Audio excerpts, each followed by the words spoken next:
আসসালামু আলাইকুম।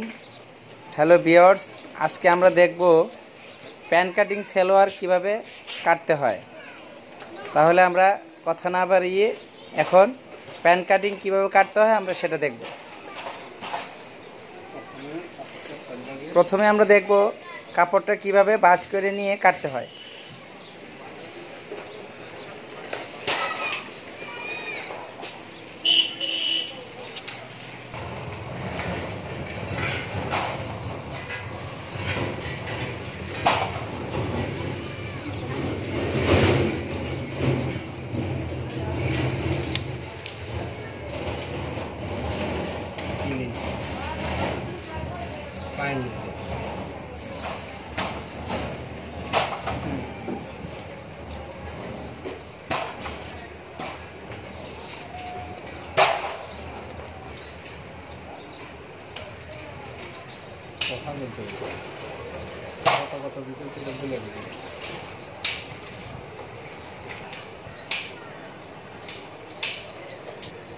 আচ্ছা, প্রথমে আমরা এজ লাইন দাগ দিব, তারপরে ওখান থেকে আপনার 3 ইঞ্চি আমরা দূরে একটা দাগ দিব।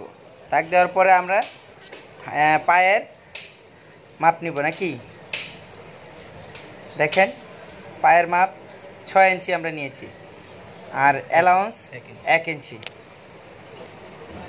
তারপরে আমরা মাপ নিব লম্বার,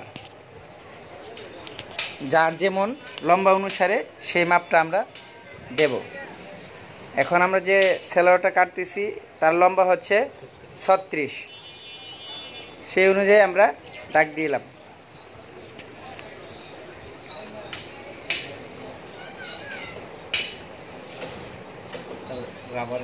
দাগ দেওয়ার পরে আমরা এলাস্টিকের যে মেজারমেন্ট কাপড় ওইটা আমরা নেব 2 ইঞ্চি।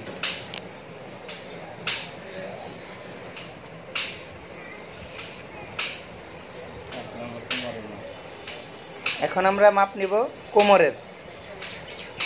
এক একজনের কোমরের মাপ এক এক রকম। আমরা এই সালোয়ারটার অনুযায়ী মাপ হচ্ছে 12 ইঞ্চি।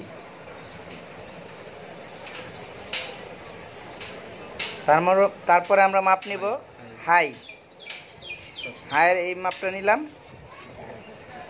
17।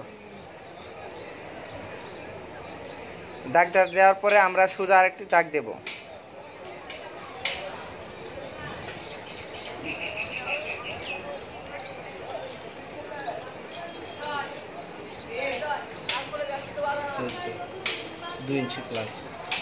তারপরে আমরা অ্যালাউন্সের নিব, সেটা 2 ইঞ্চি নাকি 2 ইঞ্চি প্লাস।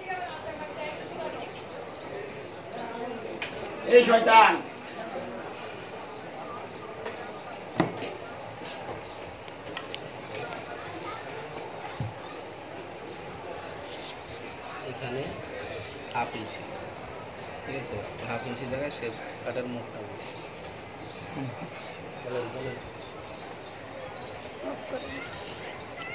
এখান থেকে আমরা নিব হাফ ইঞ্চি।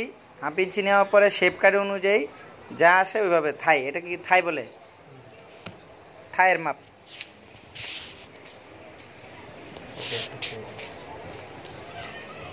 ঠিক আছে, আমরা এখন এটা কাটিং শুরু করব। দেখেন কিভাবে কাটতে হয়।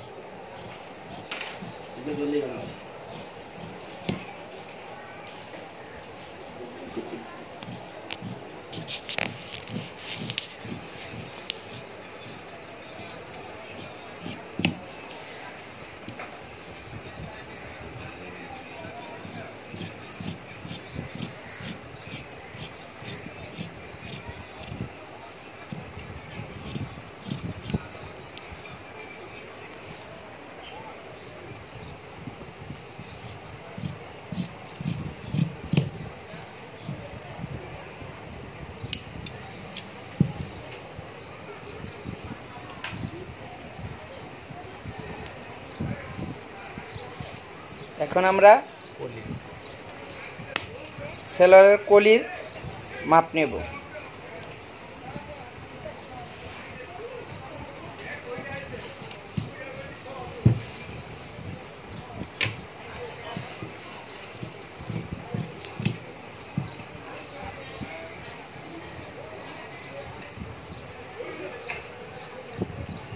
3 ইঞ্চি।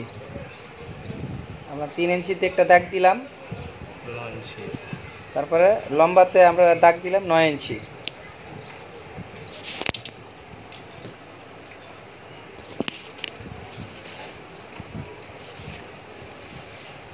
9 ইঞ্চি দাগ দেওয়ার পরে একটা সুতার দাগ টেনে নেব, তারপরে আমরা কাটিং করব।